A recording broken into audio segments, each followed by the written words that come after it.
कक्षा 11 एवं 12 सामान्य हिंदी के विद्यार्थी प्रश्न संख्या 10 का ख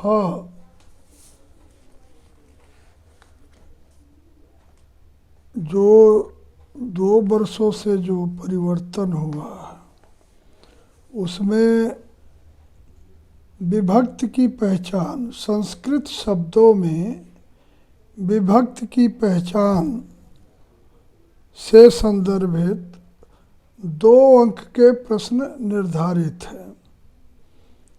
इसमें संस्कृत वाक्य अथवा शब्द दिए जाते हैं जिनमें रेखांकित शब्दों में प्रयुक्त विभक्ति और वचन बताने के लिए कहा जाता है।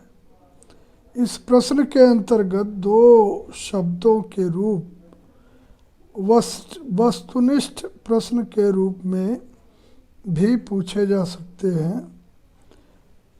इसमें हम विभक्ति को किस प्रकार से पहचानेंगे, इसका जो सूत्र दिया हुआ है, हालांकि ये परीक्षा से संदर्भित नहीं है, लेकिन कैसे हम पहचानेंगे इसके लिए सूत्र दिया हुआ है। प्रथमा जो विभक्ति है उसमें संबोधन और प्रथमा विभक्ति दोनों में कोई अंतर नहीं है।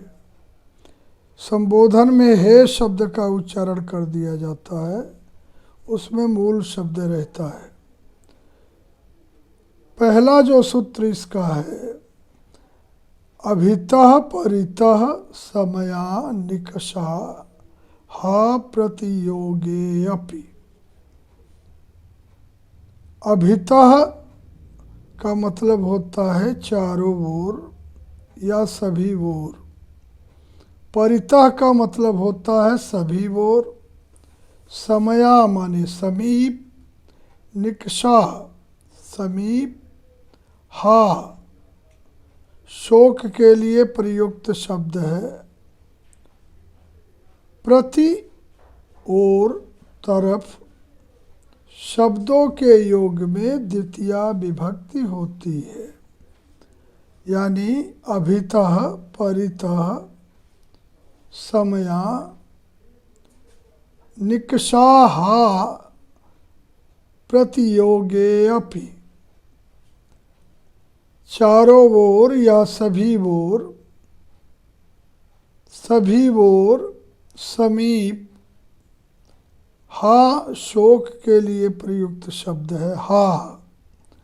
प्रति और तरफ, ये जहाँ शब्दों के योग में द्वितीया विभक्ति होती है, जैसे ग्रामं परितः उपवनानि सन्ति। गांव के सब ओर उपवन हैं। तो यहाँ जो गांव है इसमें द्वितीया विभक्ति है। ग्रामम, आश्रमम, अभितः वनम अस्ति। आश्रमम माने आश्रम के चारों ओर वन हैं। या लंकाम समया निकषावा। लंका, लंकाम समया लंका के समीप। हा कृष्णा भक्तम, कृष्ण के अभक्त पर खेद है। सह ग्रामम प्रति गच्छति। यहाँ जो ग्रामम है वह गांव की ओर जा रहा है। तो ग्रामम में द्वितीया विभक्ति। गृहम परितः, घर के चारों ओर। ग्रामम निकषा नदी बहति। गांव के निकट नदी बहती है। ग्रामम निकषा गांव के निकट। विद्यालयम अभितः, विद्यालय के चारों ओर। अयोध्या निकषा अयोध्या के निकट। इस प्रकार से हम विभक्ति की पहचान कर सकते हैं। अभितः, परितः, समया, निकषा, हा, प्रतियोगेऽपि। जहाँ इस तरह के शब्दों का योग हो वहाँ द्वितीया विभक्ति होती है। दूसरा सूत्र है एनांक विकारः। मतलब इसका ये हुआ जिस अंग में विकार होने से शरीर विकृत दिखाई दे उस विकार युक्त अंग में तृतीया विभक्ति होती है। जैसे शिरसा खलवाटः, सिर से गंजा, करणाभ्याम बधिरः, कानों का बहरा, अक्षराकाड़ः, आँख का काना, पादेन खंजः, पैर का लंगड़ा, कर्णेन बधिरः, कान का बहरा, कटया कुब्जः, कमर से कुबड़ा, राकेशः सिरसा खलवाटः अस्ति। राकेश सिर से गंजा है।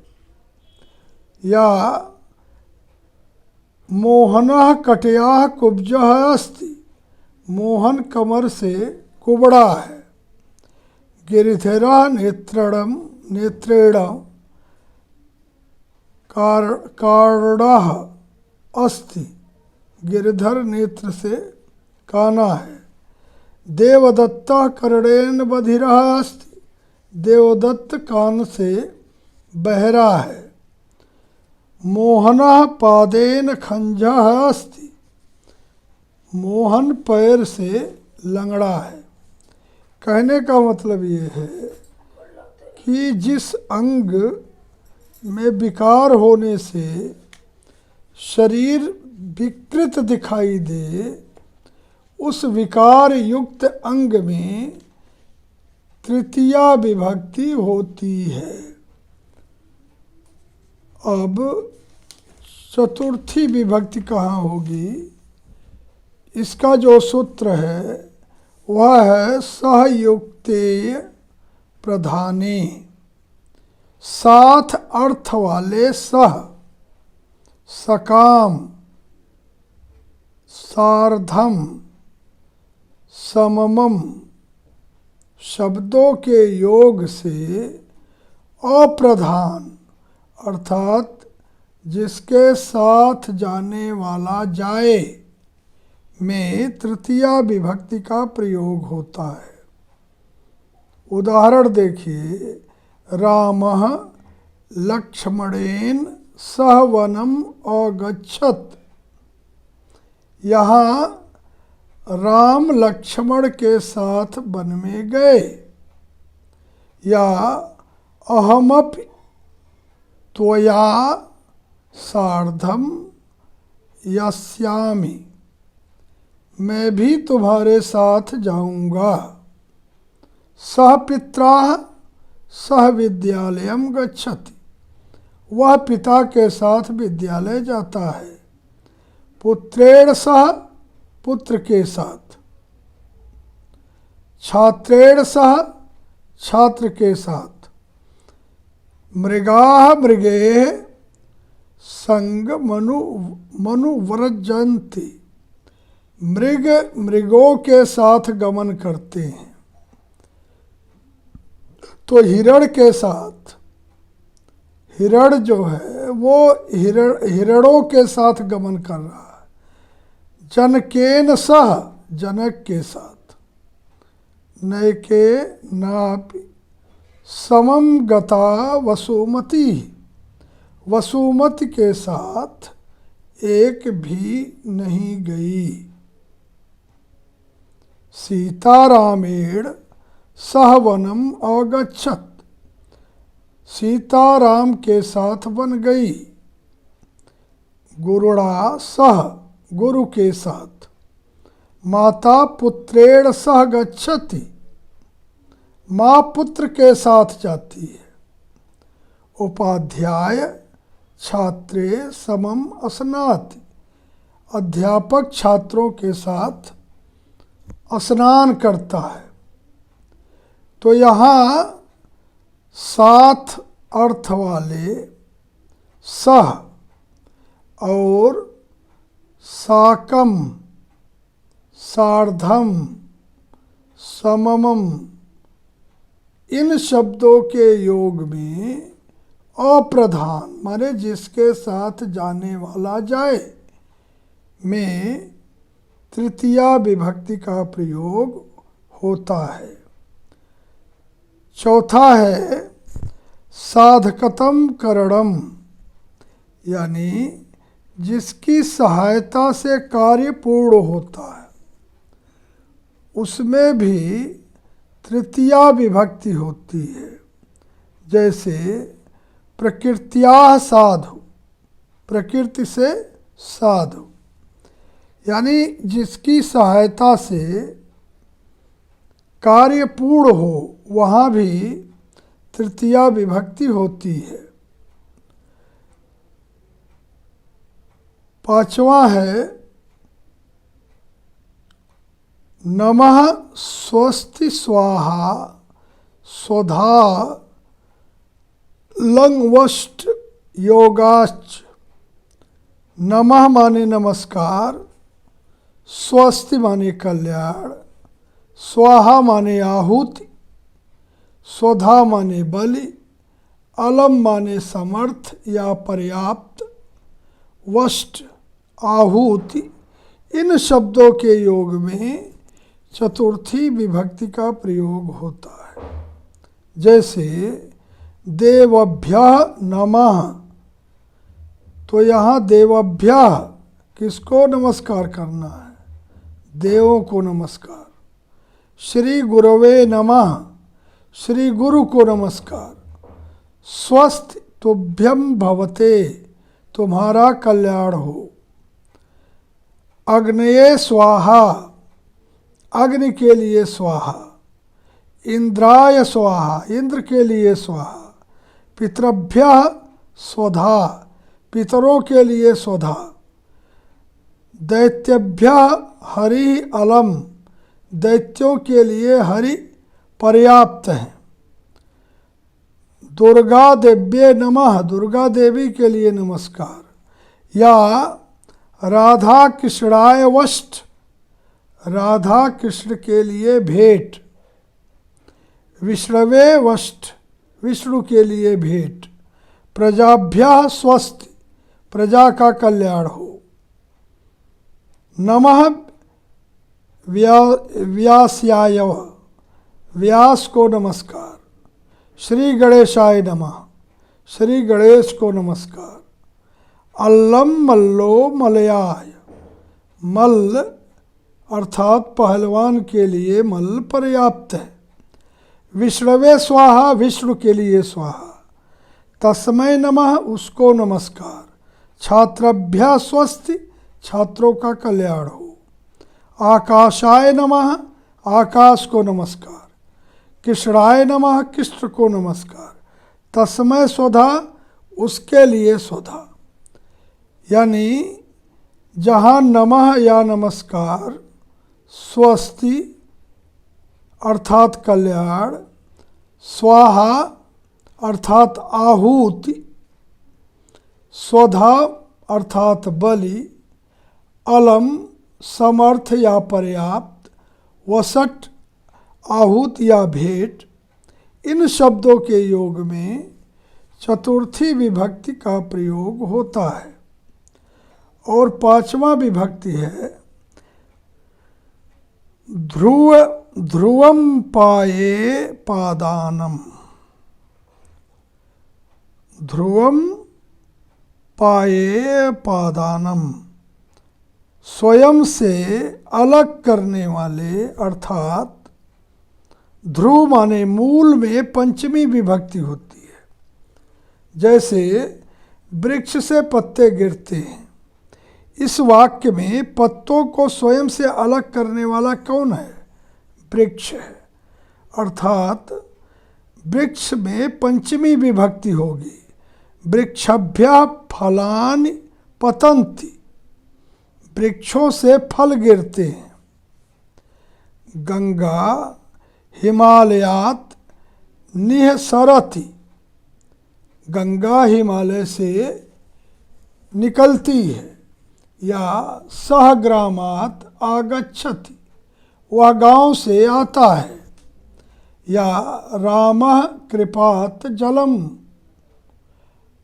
आनयति, राम कुएं से पानी लाता है। रामः विद्यालयात गृहम गच्छति, राम विद्यालय से घर जाता है।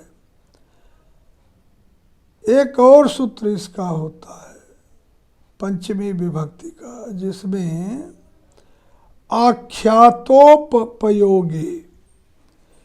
आख्यातोपयोगे नियम पूर्वक विद्या ग्रहण करने में जिससे विद्या ग्रहण की जाती है उसमें पंचम विभक्ति होती है।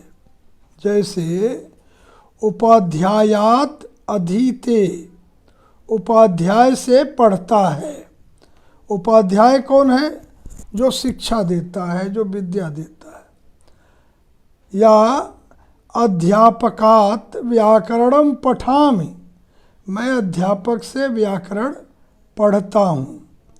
तो यहाँ उपाध्यात और अध्यापकात में पंचम विभक्ति प्रयुक्त होगा। या अगला है, एक और है, भीत्रार्थनाम भय हेतु, भीत्रार्थानाम भय हेतु, भय तथा रक्षा अर्थ वाली धातुओं के योग में जिससे डरा जाता है या रक्षा की जाती है उसमें भी पंचमी विभक्ति होती है। जैसे सिंहात बिभेति, सिंह से डरता है, तो यहाँ सिंहात में पंचमी विभक्ति है। या बालकः चौराद बिभेति, बालक चोर से डरता है, यहाँ भी चौराद शब्द में पंचमी विभक्ति है। अब षष्ठी शेषे, 6 कारकों के अतिरिक्त संबंध अर्थात शेष अर्थ शेष बसता है। संबंध अर्थ में षष्ठी विभक्ति होती है। जैसे राज्ञा पुत्र, राजा का पुत्र, तो राजा में राज्ञा जहाँ है वहाँ षष्ठी विभक्ति होगी। या गृहस्य अंतरे, घर के अंदर, गृहस्य अंतरे, घर के अंदर। समुद्रस्य तटम, समुद्र का तट, तो यहाँ राज्ञः गृहस्य समुद्रस्य, राज्ञः पुरुषः, राजा का पुरुष या राजपुरुष। यहाँ पर भी राज्ञः में षष्ठी विभक्ति है। या बालकस्य माता, बालक की माता। कृष्णः वसुदेवस्य पुत्रः आसीत्, कृष्ण वसुदेव के पुत्र थे, यहाँ भी षष्ठी विभक्ति।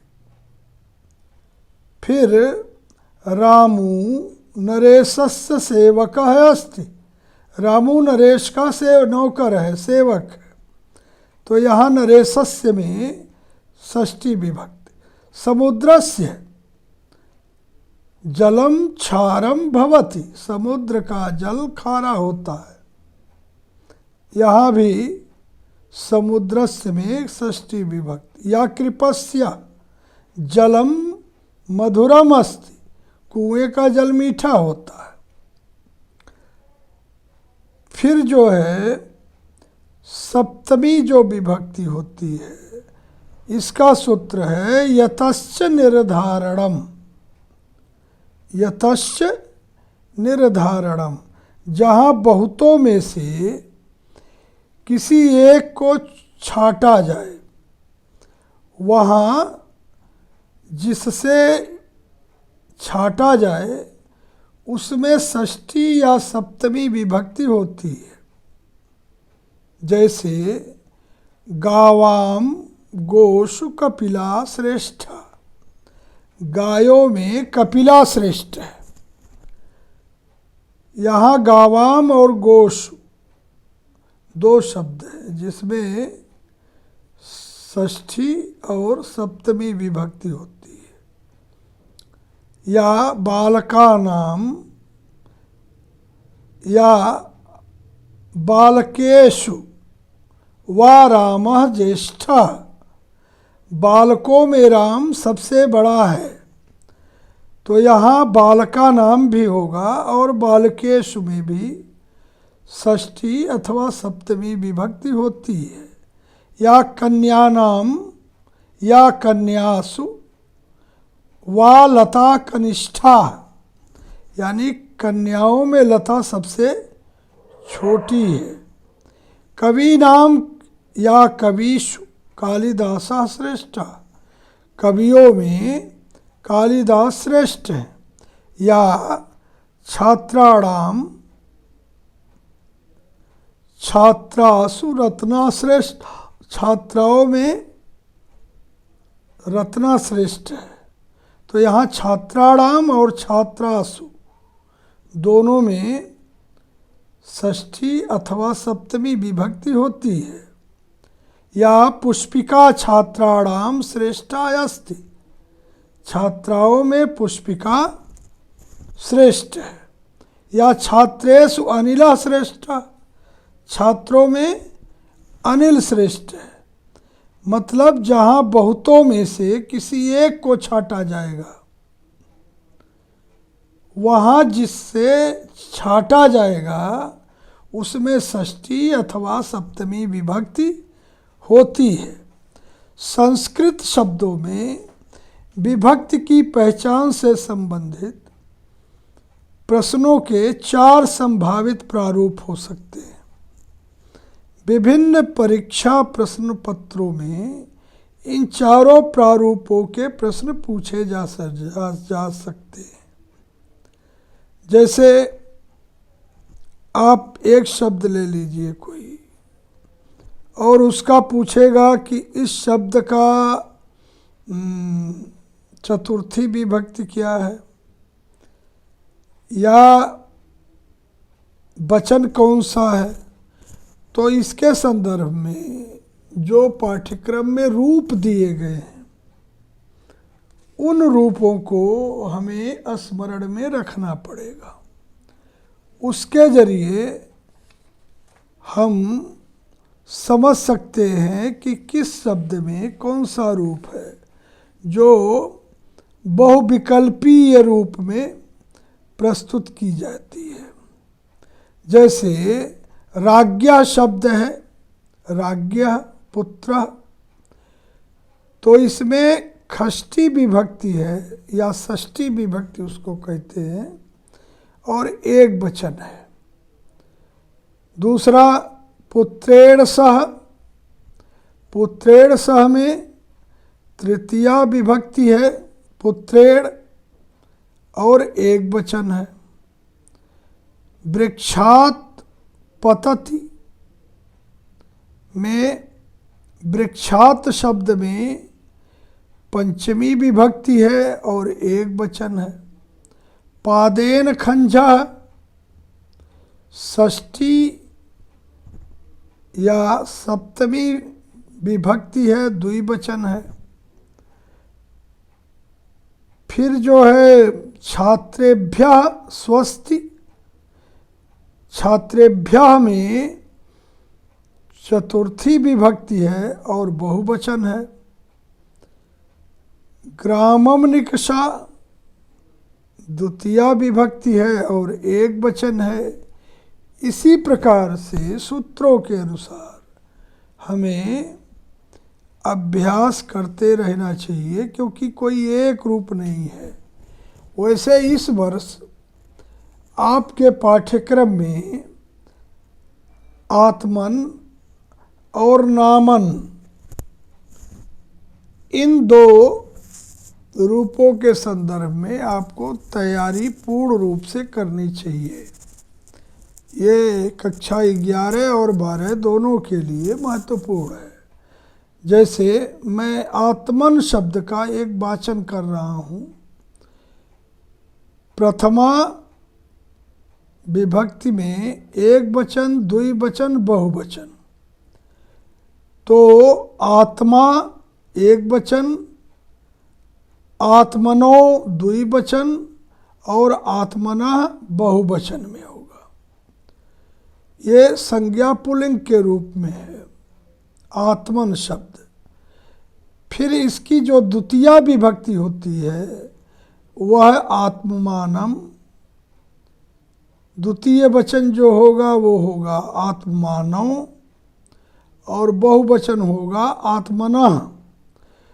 तो इस तरह से हम प्रथम, द्वितीया, तृतीया, चतुर्थी, पंचमी, षष्ठी, सप्तमी संबोधन यहाँ तक आते हैं। जैसे आत्मा, आत्मनो, आत्मनः, फिर आत्मानम, आत्ममानो, आत्मनः, आत्माना, आत्माभ्याम, आत्माभिः, आत्मने, आत्मभ्याम, आत्मभ्यः, आत्मनः, आत्मभ्याम, आत्मभ्यः, आत्मनः, आत्मनो, आत्मनास, आत्मनाम।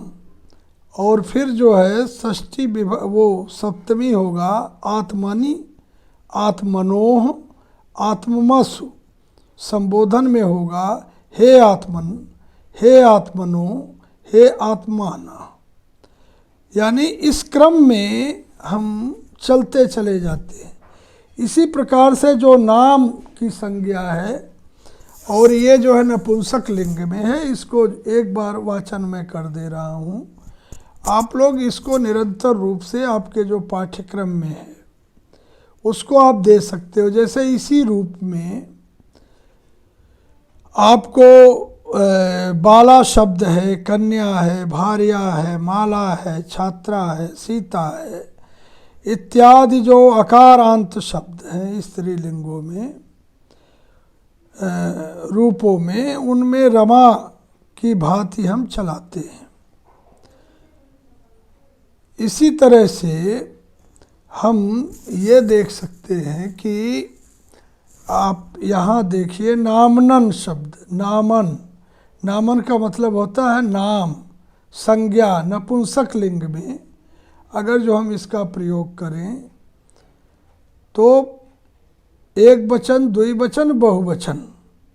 प्रथमा नाम, नामनी, नामनी, नामानि। नामानि जो है बहुवचन हो गया।